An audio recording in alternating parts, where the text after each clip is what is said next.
Eran las 5 de la madrugada, cuando Elena Rosario abrió los ojos en la oscuridad absoluta de su cuarto, con la respiración entrecortada y el corazón latiendo como un animal asustado.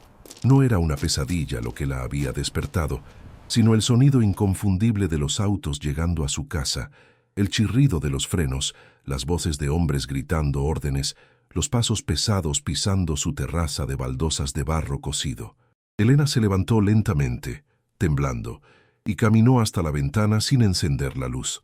Desde ahí, vio a 5 uniformes azules bajando de 2 vehículos negros, carpetas en las manos, expresiones impasibles en sus rostros. Eran las autoridades de Veracruz, aquellos hombres de los que su marido, José María, le había advertido hace apenas 3 meses, cuando todavía respiraba, cuando todavía existía la posibilidad de que las cosas fueran diferentes.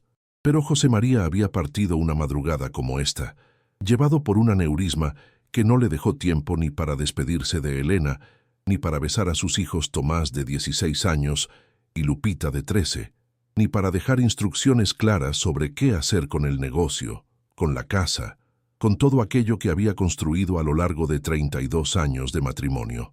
Elena descendió las escaleras tratando de no hacer ruido, aunque sabía que era inútil. Ya podía escuchar a los hombres tocando la puerta principal con los nudillos, primero suavemente, después con más fuerza, hasta que la madera comenzó a quejarse bajo sus golpes. Ella abrió antes de que pudieran romperla, bajando un escalón tras otro, pasando por la sala donde todavía estaban las flores marchitas en los floreros, flores que habían decorado el ataúd de su esposo apenas 42 días atrás. Un hombre mayor con bigote gris y ojos que parecían no haber conocido la compasión en toda su vida, le presentó un documento largo, lleno de sellos oficiales. Su voz era monótona, como si hubiera dicho lo mismo 1000 veces antes, sin sentir nada. Él explicaba que la propiedad donde vivía Elena no pertenecía a ella, que en realidad pertenecía a don Rodolfo Hidalgo desde hacía muchos años, que José María había sido solamente un inquilino, aunque hubiera construido mejoras en la casa y ampliaciones con sus propias manos, aunque hubiera hecho de ese terreno rocoso al borde del mar un refugio hermoso donde criar a sus hijos. El abogado de don Rodolfo había presentado papeles ante el tribunal, documentos que probaban que el terreno era de su cliente y que, con la muerte de José María, la viuda no tenía derecho a permanecer más tiempo en la propiedad. Elena sintió que el mundo se volvía de lado, que la gravedad misma cambiaba de dirección. Ella gritó que era imposible, que tenía pruebas de compra, que José María había pagado cada centavo de esa casa, que trabajó como pintor maestro durante décadas para poder tener un lugar seguro para su familia. Pero los uniformes azules ya estaban entrando. Uno de ellos tomó a Elena del brazo con firmeza y le indicó que tenía exactamente 3 horas para recoger lo que pudiera llevar. Lupita bajó corriendo las escaleras, llorando, preguntando qué pasaba. Tomás apareció detrás de ella, su rostro joven mostrando una madurez repentina, una rabia que Elena nunca había visto en su hijo. Ella les explicó lo mejor que pudo, manteniendo la voz lo más firme posible, aunque por dentro estaba desmoronándose como un edificio antiguo en un terremoto. Los chicos empezaron a empacar lo más importante: ropa, documentos, las herramientas de trabajo que todavía quedaban del oficio de su padre, algunos cuadros que él mismo había pintado. Elena no podía pensar claramente. Sus manos se movían como si pertenecieran a otra persona. Guardó dinero en el bolsillo, unos cuantos pesos que había estado ahorrando, que no llegaban ni a lo suficiente para una semana en una posada. Recordaba a José María advirtiéndole años atrás que tuviera cuidado con Rodolfo Hidalgo, que ese hombre era peligroso, que había hablado más de una vez sobre poseer la tierra donde vivían, pero que no se preocupara porque él tenía papeles, tenía testigos, tenía amigos en la municipalidad. Pero José María estaba muerto ahora. Sus papeles estaban en manos de un abogado corrupto que trabajaba para Hidalgo, y sus amigos en la municipalidad parecían haber desaparecido como el humo. En menos de 2 horas, Elena, Tomás y Lupita estaban de pie en el camino de tierra frente a su casa, con apenas 4 bultos de ropa y posesiones. La mañana era cálida. El aire venía del océano que quedaba a unos cientos de metros, llevando ese olor a sal y a algas que Elena había aprendido a amar durante todos esos años. Ahora ese mismo aire parecía mofarse ella, burlándose de su desgracia, de su vulnerabilidad, de cómo una mujer con 2 hijos podía ser expulsada de su propio hogar en tiempos de paz, sin que nadie interviniera, sin que nadie les importara lo suficiente como para levantar un dedo. Los vecinos salieron de sus casas, algunos con expresiones de piedad, otros evitando mirar hacia Elena y sus hijos, como si la pobreza repentina fuera contagiosa. La vieja Concepción, que vivía 2 casas más allá, corrió hacia Elena con una bolsa de pan y queso. La mujer no dijo nada, simplemente abrazó a Elena y susurró que encontrara ayuda, que rezara a la Virgen, que la injusticia siempre tenía su día de reckoning. Luego volvió a su casa, dejando a Elena sola en la calle con sus hijos, con sus pocas posesiones, con un futuro que parecía tan nebuloso y aterrador como una noche sin luna en el mar. Los primeros días fueron un caos de encontrar dónde dormir. Elena pasó la primera noche en una iglesia, arrodillada en una banca de madera gastada, sus hijos durmiendo a su lado, envueltos en los rebozos que habían traído. El padre Vicente, un hombre mayor con una barba larga y ojos llenos de tristeza, la encontró al amanecer. Él conocía a José María desde hacía más de 20 años. Había sido amigo de su familia durante todo ese tiempo, y aunque la iglesia no tenía muchos recursos, podía ofrecer algún tipo de solución temporal.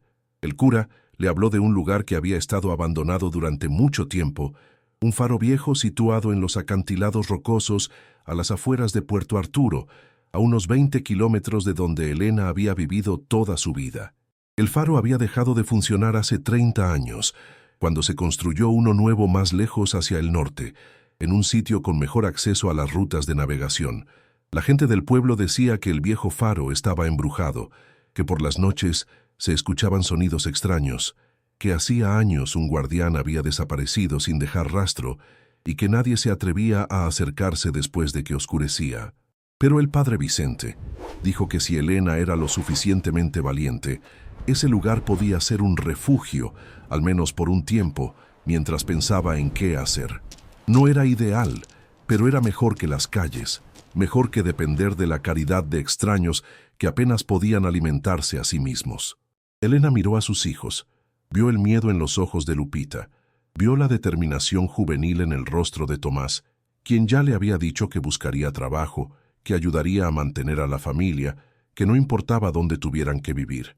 Ella tragó saliva y le dijo al padre Vicente que aceptaba la oferta. Esa tarde, con la ayuda de 2 hombres que el cura consiguió, Elena y sus hijos se dirigieron hacia el faro abandonado. El camino era difícil, serpenteando entre rocas y matorrales secos, bajo un sol que parecía empeñado en castigarlos. Cuando finalmente llegaron, el faro se erguía solitario contra el cielo azul, una torre cilíndrica de piedra gris que parecía un dedo acusador apuntando hacia el cielo. La construcción estaba deteriorada, con grietas visibles en la piedra, la puerta de hierro oxidada colgando de una sola bisagra, las ventanas rotas o cubiertas con tablones de madera. Elena sintió que el corazón se le hundía en el pecho, pero no podía permitirse el lujo de hundirse emocionalmente. Empezó a trabajar inmediatamente, moviendo los escombros, barriendo la suciedad acumulada durante décadas, limpiando las ventanas lo mejor que podía. Tomás la ayudaba sin quejarse, mientras Lupita cuidaba de que no se fueran a caer en los agujeros del piso. Las primeras noches fueron terribles.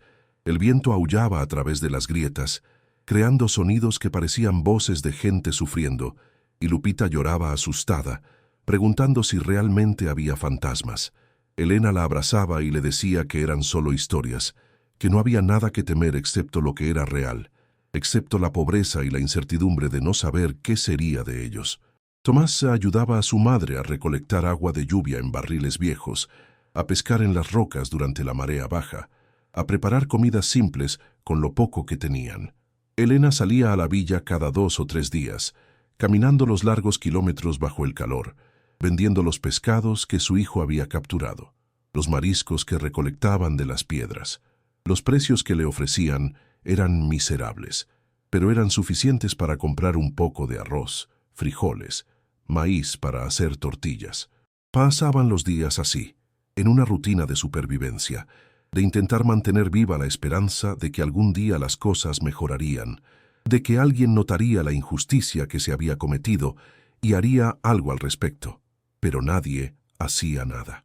Rodolfo Hidalgo era un hombre poderoso en la región, con contactos en el gobierno local, con dinero para sobornar a los jueces, con la capacidad de hacer desaparecer los problemas simplemente con un gesto de su mano. Ahora quiero hablarle directamente a ti que estás aquí conmigo en este viaje de Elena, porque aunque esta es una historia que sucedió hace más de 130 años, en las costas de Veracruz, en realidad es la historia de millones de personas que siguen sufriendo injusticias hoy en día. Es posible que tú también hayas pasado por algo parecido, que hayas sentido la impotencia de ser tratado injustamente sin poder hacer nada al respecto.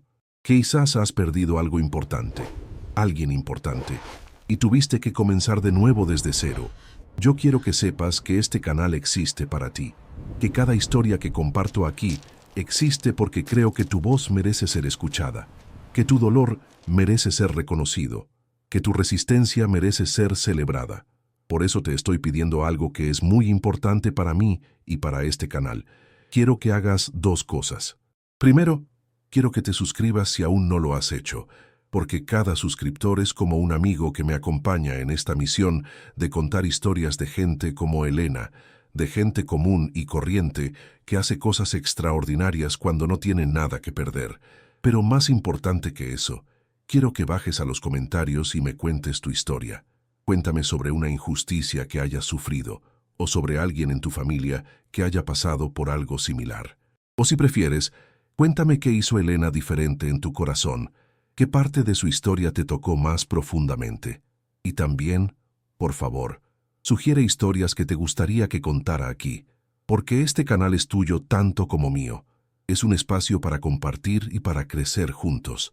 No es solo una voz que habla, es una comunidad de personas que se entienden, que se apoyan, que reconocen que la vida a veces nos tira al piso, pero nuestra dignidad nunca debería estar en venta. Así que ahora, sigue conmigo porque lo que Elena va a descubrir en las siguientes semanas va a cambiar todo, absolutamente todo. Las semanas transcurrieron lentamente, cada día igual al anterior, una monotonía de supervivencia que se convertía en la nueva normalidad de Elena y sus hijos. Lupita había dejado de preguntar cuándo se irían del faro, había dejado de hablar sobre su vida anterior, sobre la casa con las flores en el jardín, sobre sus amigas de la escuela que probablemente ni siquiera se acordaban de que ella existía. La niña se había vuelto más seria, más callada. Sus ojos reflejaban una madurez prematura que rompe el corazón. Tomás trabajaba desde el amanecer hasta después de que caía el sol, ayudando a su madre de cualquier manera posible, y Elena veía cómo la juventud se le escapaba de los hombros como arena entre los dedos. El cura Vicente venía ocasionalmente a visitarlos, trayendo víveres que recaudaba de los feligreses, libros para que Lupita estudiara, aunque fuera informalmente, historias y enseñanzas que intentaban mantener viva la luz en aquella torre de piedra. Una tarde de agosto, cuando el calor era prácticamente insoportable y el cielo estaba de ese azul intenso que solo existe en las costas mexicanas, Elena estaba barriéndose la sala principal del faro cuando escuchó un sonido diferente. Su escoba había golpeado contra algo que no emitía el sonido usual de metal o piedra, sino algo más apagado, más profundo, como si existiera un espacio hueco debajo de aquella zona. Elena se detuvo, respirando profundamente, y comenzó a examinar el piso con cuidado. Era una tabla de madera que se veía como todas las demás, pero cuando pasó los dedos sobre la superficie, sintió una diferencia sutil. Aquella tabla estaba levemente más suelta, levemente más desalineada con el resto del piso. Su corazón comenzó a acelerarse sin que pudiera explicarse por qué. Tomás bajaba en ese momento de la parte superior del faro, donde había estado reparando el techo, y vio a su madre concentrada en aquella tarea extraña. Ella le explicó lo que había descubierto, y ambos comenzaron a trabajar juntos, usando un pedazo de metal que encontraron entre los escombros para intentar aflojar la tabla. Tardaron casi una hora, teniendo mucho cuidado de no dañar la madera, hasta que finalmente lograron levantarla sin que se quebrara. Debajo de la tabla, en el espacio oscuro entre las vigas de sustentación, había algo envuelto en tela oscura y amarrada con cordeles gruesos. Elena sintió que su mano temblaba cuando extendió el brazo para sacar el paquete. Era pesado, mucho más de lo que esperaba, y emitía un sonido metálico cuando lo movía. Tomás ayudó a su madre a colocarlo en el piso, y juntos comenzaron a desenvuello cuidadosamente. La tela estaba endurecida por el tiempo y la humedad, pero cuando finalmente lograron abrirla, ambos se quedaron sin aire. Era un baúl, no muy grande, pero construido con una madera bella de color oscuro, probablemente nogal o caoba, y decorado con símbolos que Elena no reconocía, pero lo más notable eran las 3 cerraduras de bronce que cubrían su frente, todas extremadamente oxidadas, completamente trabadas por el paso del tiempo. Elena pasó los dedos sobre aquellas cerraduras, intentando comprenderlas, intentando entender qué hacía ese baúl misterioso escondido bajo el piso de un faro abandonado. Llamó a Lupita para que bajara, y cuando la niña vio el baúl, su expresión cambió de la apatía a la curiosidad, quizás incluso a la esperanza. Algo en ese descubrimiento parecía haber despertado en Lupita una chispa que no había visto en semanas. Esa noche, Elena apenas durmió. Se quedó mirando el baúl desde su colchón improvisado en la parte superior del faro, preguntándose qué contenía, por qué alguien lo habría escondido, cuánto tiempo llevaría allí. Al día siguiente, comenzó a intentar abrir las cerraduras, probando con diferentes herramientas, con paciencia casi obsesiva. Nada funcionaba. El mecanismo estaba completamente corrompido por la herrumbre de décadas, tal vez siglos. Entonces recordó algo que su difunto esposo, José María, había mencionado más de una vez. Él utilizaba aceite de pescado para desbloquear cerraduras oxidadas cuando trabajaba en restauración de muebles antiguos. Elena caminó hasta la villa nuevamente y con los últimos pesos que tenía, compró una pequeña botella de aceite en la tienda de don Héctor. Fue un gasto que no podía permitirse, pero algo en su interior la impulsaba a hacerlo, una corazonada que no podía ignorar.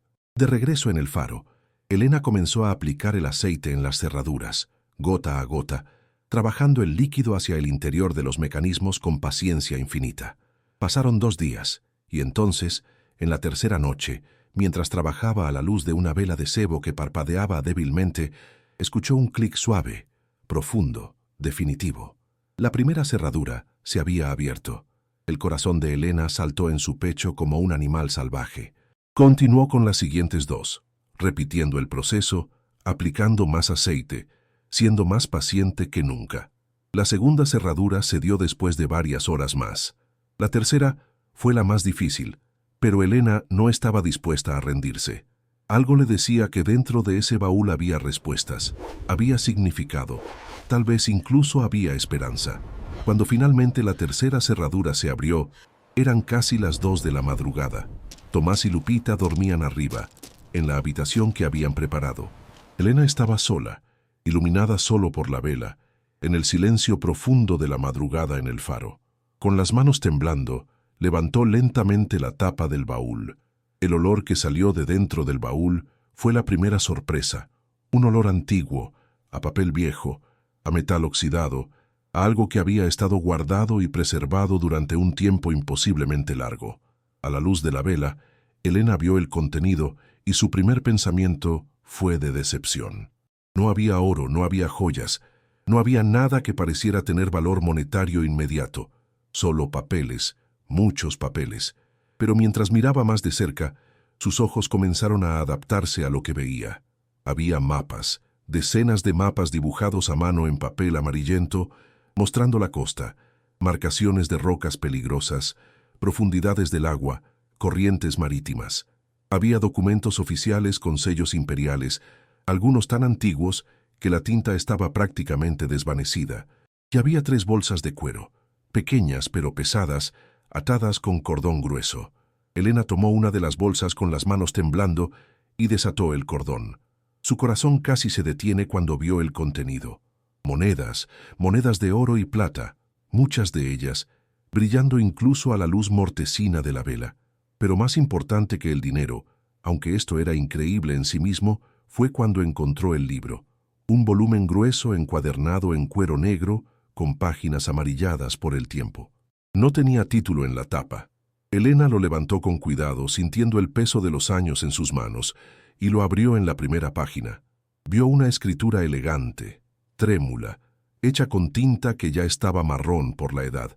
En la primera línea estaba escrito: Diario personal de Ángel Morales, guardián del faro de Puerto Arturo, año de 1839. Elena sintió un escalofrío recorrer su espina dorsal. Ángel Morales, el guardián desaparecido, el hombre sobre el cual las personas del pueblo contaban historias de fantasmas y misterios. Ella estaba sosteniendo su diario, escondido aquí durante más de 60 años. Con manos temblorosas, Elena comenzó a leer. La escritura era clara pero llena de emoción, de urgencia, de un hombre que sabía que estaba en peligro.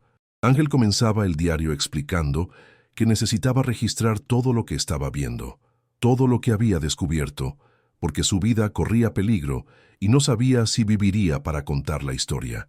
Escribía que si algo le sucedía, ese diario sería la prueba del crimen terrible que estaba ocurriendo ante los ojos de todos, pero que nadie parecía notar o quería admitir.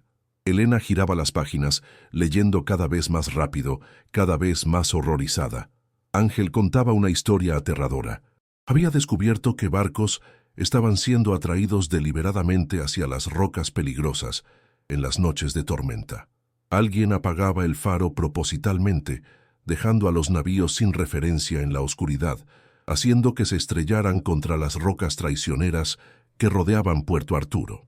Cuando los barcos naufragaban, grupos organizados de hombres bajaban hasta las rocas y saqueaban el cargamento, robaban las pertenencias de los pasajeros y, en algunos casos, hasta asesinaban a los sobrevivientes para no dejar testigos. Ángel escribía que había sido amenazado de muerte cuando intentó denunciar lo que estaba viendo. Sabía quiénes eran los hombres detrás de los naufragios deliberados. Había nombres, fechas, descripciones detalladas de los eventos. Y el nombre que más aparecía, el nombre del líder de toda aquella operación criminal, hizo que la sangre de Elena se congelara en sus venas.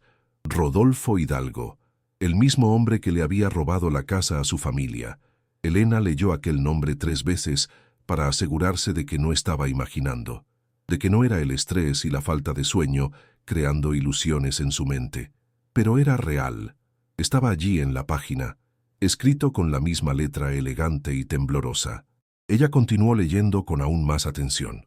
Ángel explicaba que el Rodolfo Hidalgo de su tiempo era el abuelo del Rodolfo Hidalgo actual, un hombre que había sido uno de los más poderosos de la región en la década de 1830.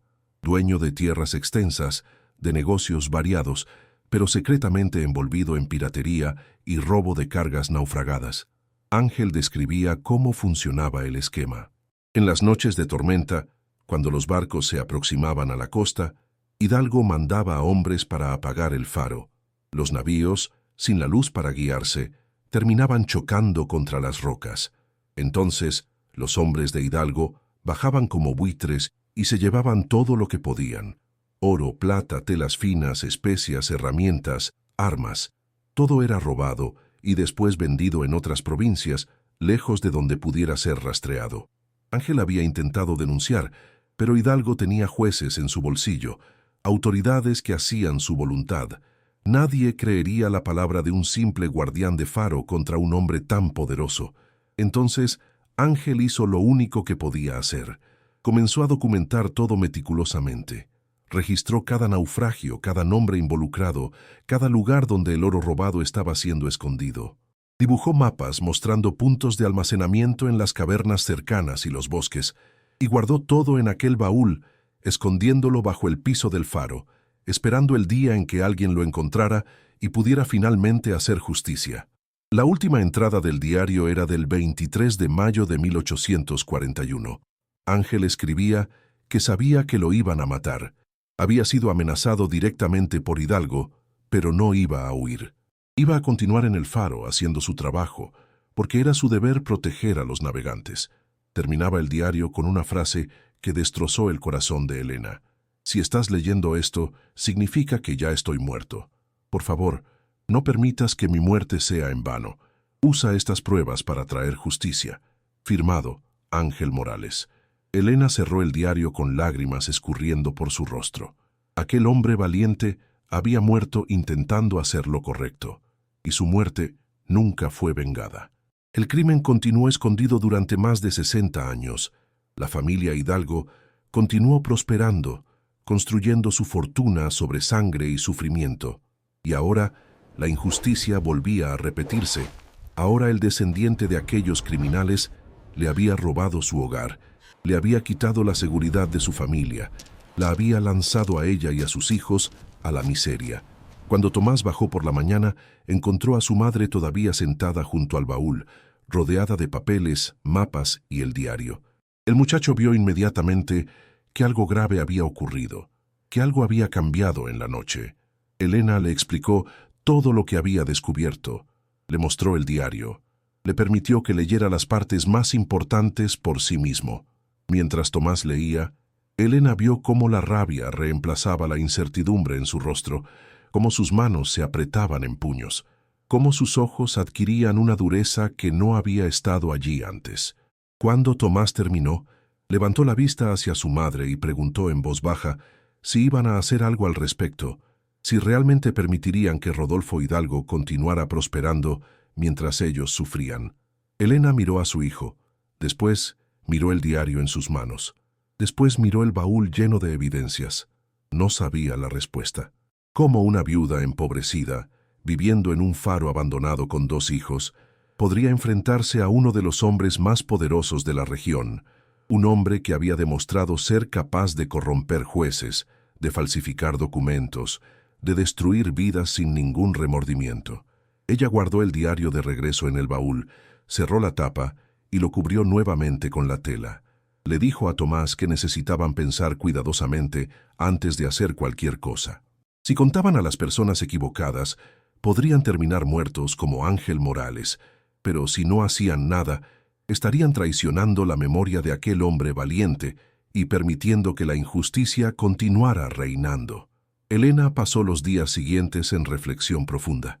Releía el diario siempre que los niños dormían, estudiaba los mapas, examinaba los documentos. Todo estaba allí, pruebas irrefutables de que la familia Hidalgo había construido su fortuna a través de crímenes atroces. Pero ¿qué podía ella, una mujer sin poder ni influencia, hacer con aquellas pruebas? Pensó en ir directamente al juez, pero recordó que el juez de la región, don Aurelio Vázquez, era amigo de Rodolfo Hidalgo. Si ella llevaba las pruebas hasta él, era muy probable que el juez avisara a Hidalgo, y las pruebas desaparecerían junto con ella. Pensó en ir hasta el padre Vicente, pero un sacerdote no tenía poder para hacer nada excepto rezar. Ella necesitaba a alguien poderoso, alguien que no fuera corrupto, alguien que pudiera protegerla y llevar aquellas pruebas a las autoridades correctas. Pero ¿a quién conocía ella? Elena no conocía a nadie así. Estaba completamente sola, aislada en aquel faro, sin amigos influyentes ni conexiones de ningún tipo. La sensación de impotencia era aplastante. Ella tenía en sus manos la llave para destruir a la familia Hidalgo, para finalmente tener justicia por lo que le habían hecho a ella y a sus hijos, pero no sabía cómo usar aquella llave. Pasaron 2 semanas en esta angustia constante, Elena visitando el baúl durante las noches, releyendo partes del diario, esperando una solución que nunca llegaba. Las provisiones comenzaron a agotarse nuevamente, y Elena tenía que regresar a vender pescado en la villa para conseguir dinero para comer. Fue durante uno de esos viajes cuando cambió todo. Elena estaba caminando de regreso al faro con un saco de arroz y frijoles que había comprado cuando escuchó el sonido de cascos de caballo detrás de ella. Se hizo a un lado del camino para permitir que pasara el jinete, esperando que fuera simplemente un viajero, pero el caballo se detuvo a su lado. Era un hombre a caballo, montado en una montura bien cuidada, alto, probablemente de unos 50 años, con el cabello oscuro comenzando a volverse gris en las sienes y un rostro marcado por el sol, pero con rasgos que sugerían que había sido hermoso en su juventud. Vestía ropas simples pero de buena calidad, las de un hacendado rural próspero pero no ostentoso. El hombre miró a Elena con curiosidad y preguntó si vivía en la región. Elena, siempre desconfiada después de todo lo que había pasado, Respondió con cautela que vivía en el faro abandonado con sus hijos. El hombre pareció sorprendido. Dijo que no sabía que alguien estuviera viviendo en aquel lugar, que creía que el faro había estado desocupado durante décadas. Elena confirmó que así era, pero que ella y sus hijos no tenían otro lugar donde ir. El hombre descendió del caballo con elegancia y se presentó como Enrique Ramírez, hacendero de ganado y café, cuyos terrenos quedaban varias leguas hacia el interior. Dijo que estaba pasando por la región para resolver asuntos en la villa y había decidido dar una vuelta por la costa antes de regresar a casa. Había algo en la manera directa pero respetuosa de Enrique que hizo que Elena se sintiera un poco menos desconfiada. Ella se presentó y, sin saber por qué exactamente, comenzó a contar su historia. Bloque 6, 1500 palabras. Elena habló durante lo que pareció una eternidad, mientras Enrique escuchaba pacientemente bajo el sol de la tarde. Ella le contó sobre la muerte de su esposo, sobre cómo el hermano de José María había aparecido en el tiempo equivocado con documentos falsificados, sobre cómo el juez corrupto había validado el fraude, cómo ella y sus hijos fueron expulsados de la casa que su esposo había construido con sus propias manos. Contó sobre el faro, sobre cómo habían estado sobreviviendo allí durante estos meses, sobre la injusticia que sentía no solo por sí misma, sino por los miles de otras personas que probablemente sufrían de maneras similares a manos de hombres poderosos sin escrúpulos. Enrique escuchó todo en silencio, su expresión volviéndose más sombría a medida que ella hablaba. Cuando Elena finalmente terminó su relato, Enrique balanceó la cabeza lentamente y dijo que conocía historias así, que conocía a muchos hombres poderosos en la región que usaban la ley a su favor, que compraban jueces y autoridades, que destruían la vida de personas inocentes sin ningún remordimiento. Luego preguntó si Elena tenía algo que la permitiera probar lo que le había sucedido, si había evidencia de la falsificación o de la corrupción. Elena dudó por un momento. Algo en la postura de Enrique, algo en sus ojos honestos y en su indignación genuina ante la injusticia, le hizo confiar en él de una manera que no había confiado en nadie más desde la muerte de su esposo. Ella dijo que sí, que tenía algo importante que mostrarle, algo que le gustaría compartir con él. Preguntó si podía acompañarla al faro. Enrique no dudó. Amarró su caballo cerca del inicio del camino y siguió a Elena subiendo la trilla rocosa. Cuando llegaron, Lupita y Tomás estaban afuera, jugando entre las rocas como lo hacían cada tarde. Los niños miraron con curiosidad al extraño que su madre había traído. Elena los tranquilizó. Dijo que era un amigo y pidió que continuaran jugando afuera, mientras ella hablaba con el señor Enrique. Una vez adentro del faro, Elena caminó hacia el rincón donde mantenía el baúl escondido. Retiró la tela que lo cubría y reveló el baúl de madera oscura. Enrique lo miró con curiosidad. Elena abrió las cerraduras, que ahora se abrían fácilmente después de haber sido destrabadas, y levantó la tapa. Comenzó a sacar el contenido, colocándolo sobre el piso, los mapas, los documentos, las bolsas de monedas y finalmente el diario. Entregó el diario a Enrique y pidió que leyera. Enrique tomó el volumen con cuidado y comenzó a leer. Elena observó mientras la expresión de él cambiaba a medida que avanzaba por las páginas. Sorpresa, después shock, después una rabia fría y contenida. Tardó casi 2 horas en leer el diario completo, a veces volviendo a páginas anteriores para releer ciertos trechos, a veces examinando los mapas y documentos que acompañaban las entradas. Cuando finalmente terminó, Enrique cerró el diario lentamente y miró a Elena con una expresión que mezclaba admiración y preocupación. Dijo que aquello era dinamita pura, que aquellas pruebas podían destruir completamente a la familia Hidalgo, pero también podían costar la vida de Elena si las personas equivocadas descubrían que ella lo poseía. Elena ya lo sabía. Preguntó a Enrique si conocía a alguien que pudiera ayudar, alguien honesto en posición de autoridad que pudiera llevar aquellas pruebas adelante sin ser comprado o intimidado. Enrique pensó por un largo momento, luego dijo que sí, conocía a alguien. El juez federal de la región, doctor Salvador Cortés, un hombre íntegro, que no se doblaba a presiones, pero que estaba en la ciudad de Veracruz, a 3 días de viaje de allí. Enrique dijo que necesitaban ser extremadamente cuidadosos. Si Rodolfo Hidalgo o sus aliados descubrían qué estaba pasando antes de que las pruebas llegaran a las manos correctas, harían todo lo posible para destruirlas y silenciar a Elena. Lo mejor sería que Enrique llevara personalmente el diario y los documentos hasta Veracruz y los entregara directamente al juez Cortés. Pero antes, quería hacer copias de algunas páginas clave del diario para tener duplicadas en caso de que algo sucediera con los originales. Elena estuvo de acuerdo.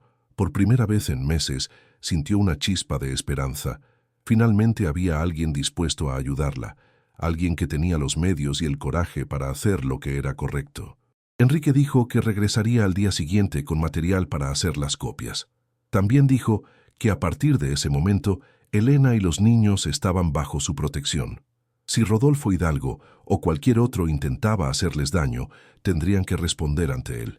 En los días siguientes, Enrique regresó varias veces al faro, traía papel, tinta y pluma y pasaba horas copiando meticulosamente las entradas más importantes del diario de Ángel Morales.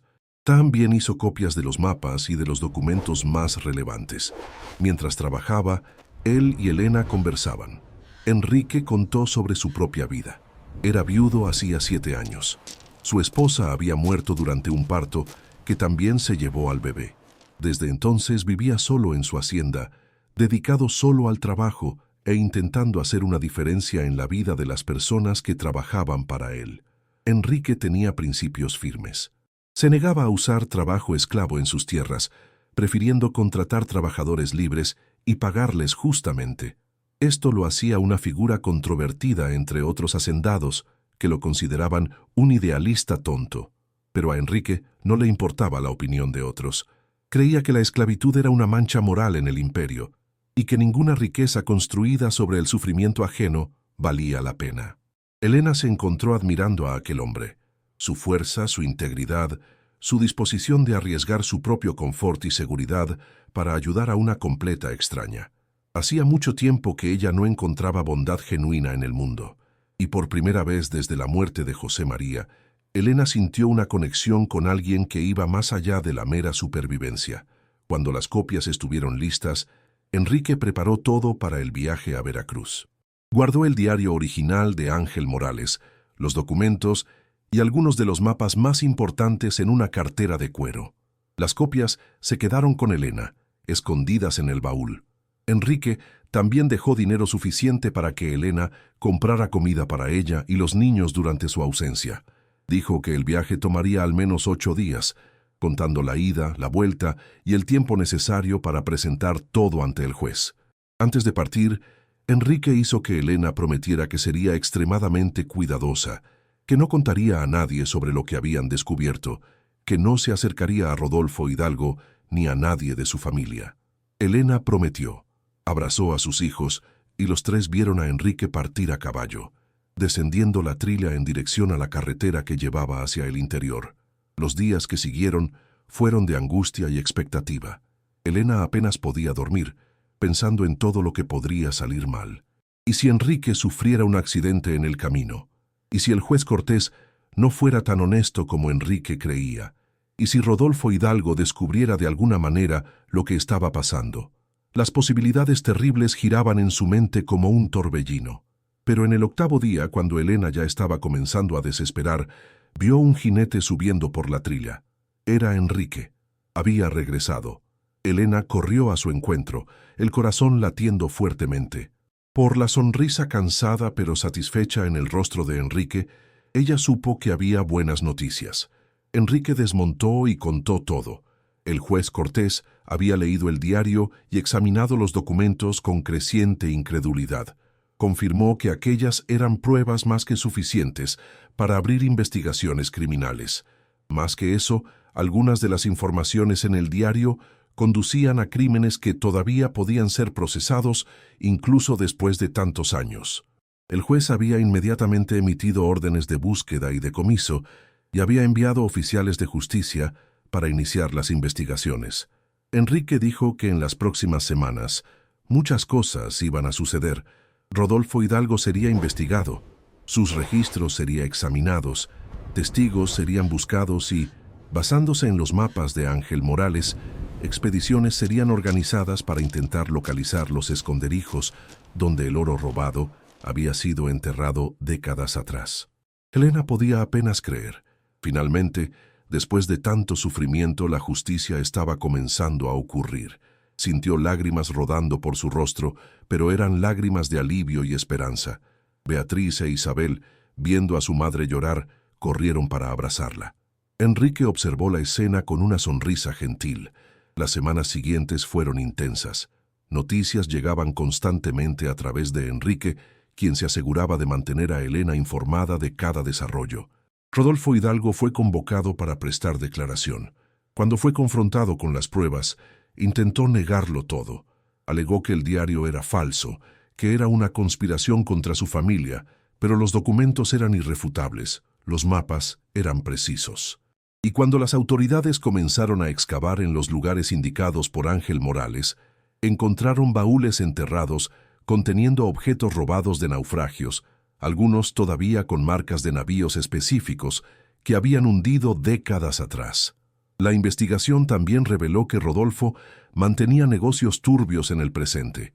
Estaba involucrado en contrabando de mercancías, falsificación de documentos para robar propiedades y hasta esquemas de extorsión.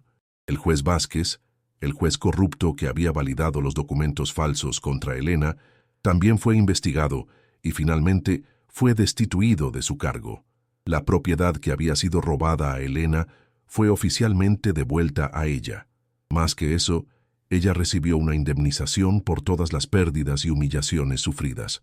Rodolfo Hidalgo fue arrestado y aguardaba juicio, acusado de múltiples crímenes.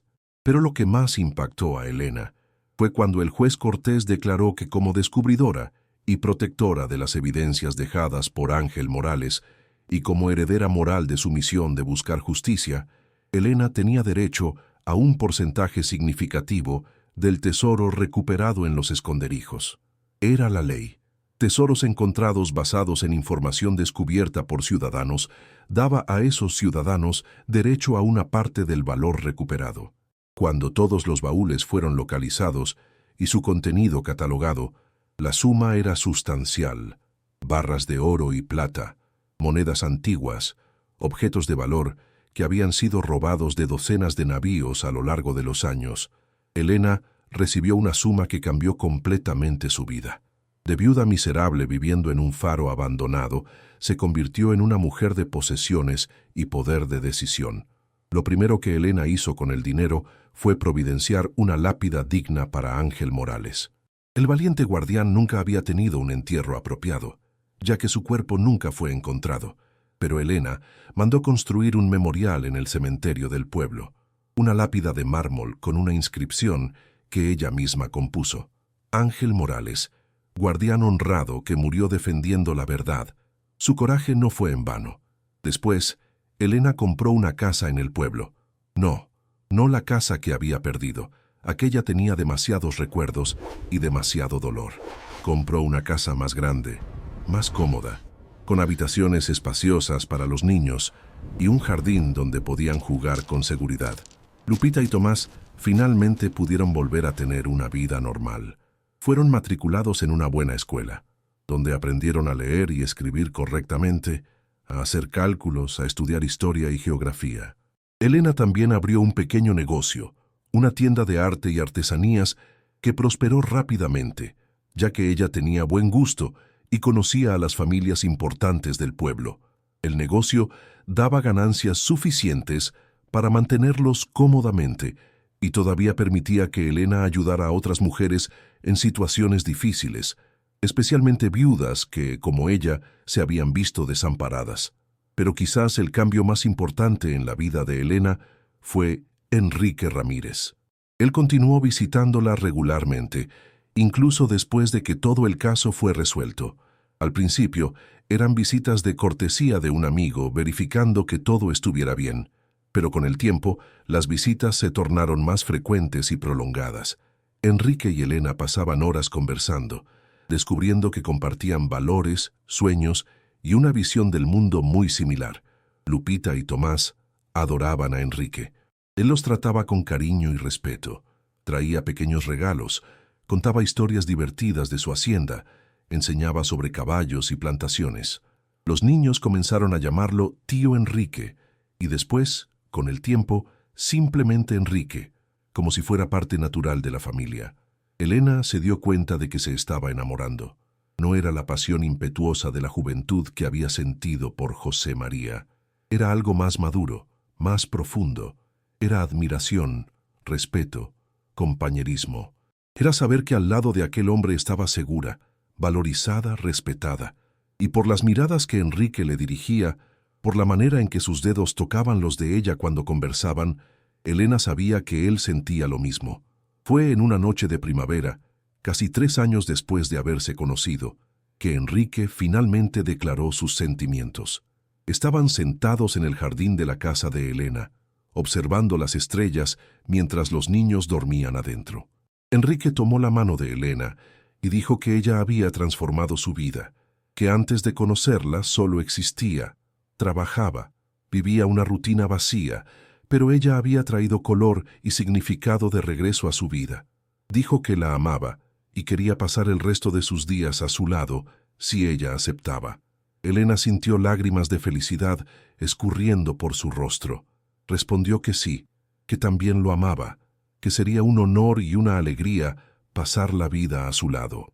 Se casaron 2 meses después en una ceremonia sencilla pero emotiva en la iglesia del pueblo, con Lupita y Tomás como padrinos, vestidos en sus mejores ropas, radiantes de felicidad. Elena y los niños se mudaron a la hacienda de Enrique. Era un lugar hermoso, rodeado de plantaciones de café y ganado, con una casa grande y aireada, llena de luz y aire puro. Tomás creció fuerte e inteligente, eventualmente haciéndose cargo de parte de los negocios agrícolas de Enrique. Lupita, siempre soñadora, desarrolló un talento extraordinario para la pintura, y sus lienzos comenzaron a decorar casas de familias importantes de la región. Cuanto al viejo faro de Puerto Arturo, no permaneció abandonado. Con dinero de la recompensa, Elena financió su restauración completa. El faro fue reactivado y volvió a cumplir su función de guiar a los navíos con seguridad a través de aquellas aguas peligrosas. Un joven sobrino de Elena, hijo de su hermana fallecida, fue nombrado guardián, y la historia de Ángel Morales, el hombre valiente que había dado su vida por la verdad, pasó a ser contada en toda la región, no más como una historia de fantasmas, sino como un ejemplo de integridad y coraje. Rodolfo Hidalgo fue juzgado y condenado. Pasó el resto de sus días en prisión, su fortuna confiscada, su nombre para siempre manchado por la infamia. Su familia perdió todo el prestigio e influencia. Justicia finalmente había sido hecha. En las noches de tormenta, cuando el viento venía del mar, Elena a veces se despertaba y miraba por la ventana de su habitación en la hacienda. Pensaba en el faro distante, su luz brillando firme en la oscuridad, protegiendo a los navíos de las rocas traicioneras. Pensaba en Ángel Morales y en cómo su sacrificio no había sido en vano. Pensaba en cómo su propia vida había sido transformada, cómo ella había pasado de una viuda desesperada al borde del abismo a una mujer realizada, rodeada de amor y prosperidad. Y cada vez que veía la luz del faro brillar a lo lejos en la noche oscura, Elena susurraba una oración de agradecimiento. Agradecimiento a Dios por haberla guiado hasta aquel lugar aparentemente maldito, pero que en realidad guardaba la llave para su salvación. Agradecimiento a Ángel Morales por su coraje en documentar la verdad, aunque sabía que le costaría la vida. Agradecimiento a Enrique por haber creído en ella cuando nadie más lo haría. Y agradecimiento por la fuerza que encontró en sí misma, la fuerza para no rendirse aunque todo pareciera perdido. Así termina la historia increíble de Elena Rosario, la viuda que fue expulsada de su casa y terminó viviendo en un faro abandonado en México, sin imaginar que bajo aquel piso estaba escondido el secreto que cambiaría completamente su destino. Esta historia nos muestra que incluso cuando todo parece perdido, incluso cuando nos quitan todo lo que tenemos, el coraje de no rendirse puede abrir caminos que nunca habríamos imaginado. Elena pudo haberse entregado al desespero, pero eligió luchar, y fue exactamente en su momento más difícil, en aquel lugar abandonado y olvidado, que ella encontró no solo justicia, sino una nueva oportunidad de ser feliz.